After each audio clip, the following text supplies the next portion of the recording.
Magandang araw mga kababayan ko. So, magkuwentuhan lang tayo ng very short and very light lang 'no. Itong video na 'to, pinili ko lang i-upload 'to dito sa aking YouTube channel. Dahil kahit na marami akong followers sa Facebook at saka sa TikTok, dito ko talaga mas komportable ako na mag-share sa inyo ng mga kahit anong bagay. Kahit konti lang yung followers at subscribers ko dito, mas komportable ako sa inyo, 'no. Kasi alam ko naman na kahit mapa-DDS man kayo, loyalista o pinklawan, hindi kayo masyadong harsh mag-comment, ganyan. So, kung magve-vent out man kayo, katanggap-tanggap naman kumbaga 'no. At saka yung sa Facebook kasi parang 'pag hindi nila nagustuhan yung sinasabi mo, bubugbugin ka nila, pasasabugin talaga nila yung comment section mo kapag hindi nila nagustuhan yung sinasabi mo. Alam naman natin na ang Facebook at ang TikTok, namumugad diyan yung mga fake and troll accounts at karamihan dun ay makinarya lang ang nagpapagana, means to say hindi talaga mga totoong tao yun, no, mga paid trolls and boosters lang yun. So, pag-usapan natin ngayon ito, siguro last time ko na 'tong ikukuwento or magkukuwento sa inyo tungkol dito kay Mima Alicia 'no. I just parang feel the need to say these things kasi gusto ko 'tong i-share sa inyo kasi, ah considered case closed na po itong kay Mima at considered solved na po itong case niya. Kasi ang 7 po na mga involved sa kaso ni Mima Alicia na pagpaslang sa kanya ay nasabat na. Hawak na ng pulisya ang mga masterminds at nagplano sa pagpapaligpit sa kanya. So, ito'y malaking bagay and this is something to celebrate talaga. Kasi talagang hindi natutulog ang Diyos, hindi natutulog ang hustisya at dito natin mapapatunayan na talagang may hustisya.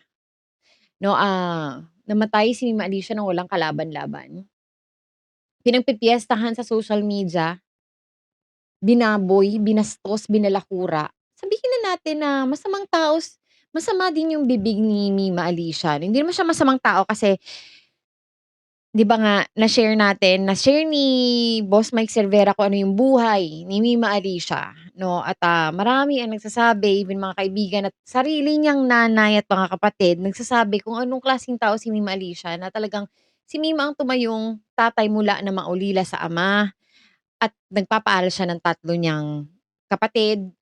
Sinusustentuhan at binubuhay niya ang kanyang nag-iisang anak, pati nanay niya na hindi na nagtatrabaho nakapagpagawa siya ng bahay, 'no. So, parang dun palang makikita na natin, eh, kasi kung ito si Mima Alicia walang respeto or walang pagmamahal sa kanyang pamilya, 'no, siguro nagagawa man niya 'tong mga bagay na 'to is because kailangan, eh. Alam niyo yun, kailangan, eh, 'di ba? Kung nakakapagsalita man siya ng hindi maganda, siguro yun na yung pinaka-flaw niya. Yun na yung paraan niya, yun yung ways niya, eh, 'di ba? Hindi naman tayo pare-parehas, eh. Pero kung kikilalanin niyo yung isang tao dapat hindi natin yun hinuhusgahan. So anyway, mabalik tayo dito 'no, sa nangyari kay Mima Alicia 'no. Pinagplanuhan nito, sinindikato ito si Mima Alicia at, ayon sa investigasyon 'no, itong pinaka-mastermind ay tinago ng isang kapilya. So tinago siya ng chapel. 'No, sige sasabihin ko na diretsahan 'no, itong mga nakuhang, masterminds o sangkot sa pagpaplano sa pagpaslang kay Mima Alicia ay parte ng INC 'no. Now, i-out natin yung INC dito, out natin sila kasi unang-una itong INC, tinago daw nila itong pinaka-mastermind, itong pinakautak 'no, ng pagpapapaslang kay Mima. Pero ang parang hindi natin alam kung sila din ba ang mismo nagsuko dito sa tao na 'to 'no. Siguro itong pinaka-mastermind din nagsabi or nag-confess siya ng kanyang ginawa kaya din siguro lumabas na 'no.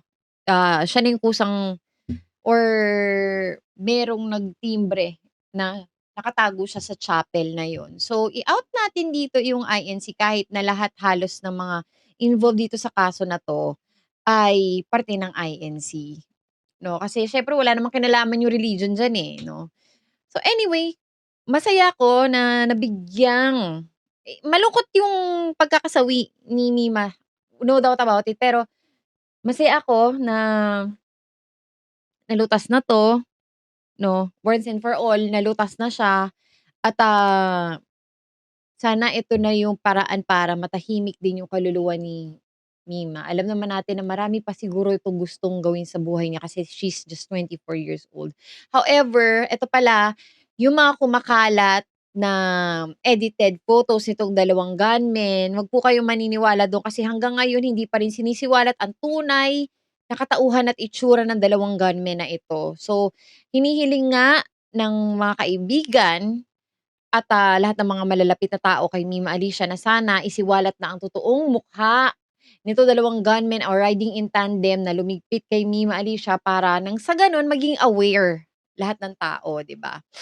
So, mapunta na tayo dito sa tinitingnan mga anggulo 'no, nitong ang nagsabi pa kasi na nitong mga mastermind na 'to, yung dalawang gunmen mismo ay kinanta na, so nagturo na siya ng mga taong involved.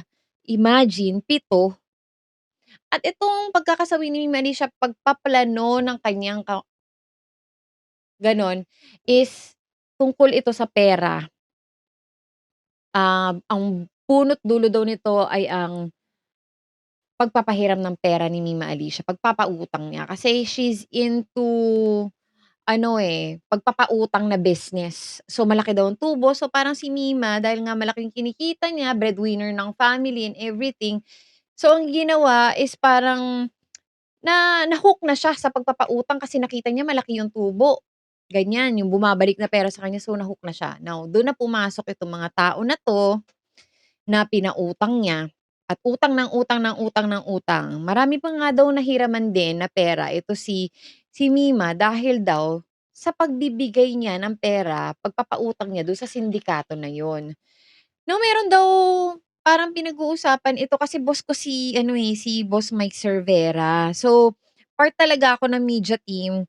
Kung mapapanood yung mga videos niya, kami yung nag-e-edit nun, pati thumbnails, lahat ng social media accounts niya, kami po yung nag-e-edit nun. Ngayon, bilang tsismosa ako, part ako ng group chat. Aba, bakit? Ba't hindi ako makikitsismis, 'di ba? Pero eto kasi is parang etong ginagawa natin is for awareness na din and gusto ko talagang i-vent out 'to kasi eto talaga nung una pa lang na nilabas 'to, meron akong hunch na hindi ako nag-isip talaga na kalaban 'to or tungkol 'to sa pagiging political vlogger ni Mima Alicia. Talagang wala sa isip ko. Talagang ang nasa isip ko is tungkol 'to sa pera. Yun agad, ninakawan, yun agad yung nasa isip ko, hindi kaya ninakawan or whatsoever, 'no. Pero yun nga, daming anggulong tinignan, Kasi hindi naman nagnakaw nung time na ano, hindi kinuha yung kotse or whatever, 'di ba, walang kinuha. Pero merong mga sumusulpot-sulpot na tao on the side na gustong pumasok doon sa bahay ni Mima Alicia to clear the evidences, 'di ba? So eto na, yung kasi ayoko talagang sabihin 'to, eh. Kasi meron talaga akong hunch na isang napakalapit na tao sa buhay ni Mima Alicia meron talagang kinalaman dito, 'no. Um, ang tinitingnan kasi din na anggulo nila kung nanonood kasi kayo ng mga vlogs or live nila Niolo or nila Takeru, grabe alam niyo ba sa totoo lang pare-pareho kami ng naiisip. Sabihin na nating conspiracy theories pero may point. Kasi itong boyfriend ni Mima Alicia of couple of months pa lang, kinukulong siya. Kaya hindi na rin siya gaano nakakapag-vlog is pinipigilan siya sa mga gusto niyang gawin.